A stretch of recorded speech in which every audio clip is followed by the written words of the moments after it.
ప్రేమ స్వరూపులారా, embodiments of love. ఇలాంటి సంస్థలు ఒకటి రెండు ఉండిన కూడా చాలు. పవిత్రమైన భారతదేశమును ప్రాచీన దేశంగా తీర్చిదిద్దగలరు.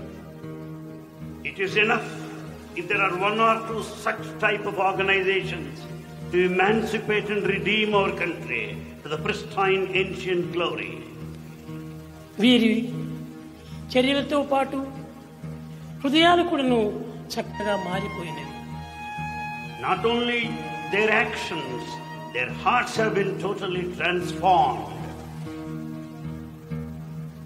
ఇట్టి పవిత్రమైన చరిత్రలను గ్రామ గ్రామం నందు, వీధి వీధి యందు సరిపిన భారతీయుల హృదయము ప్రాచీన సంస్కృతిని తిరిగి అందుకోగలదు. If this is repeated, taken over to every street and every village, India will go back to its ancient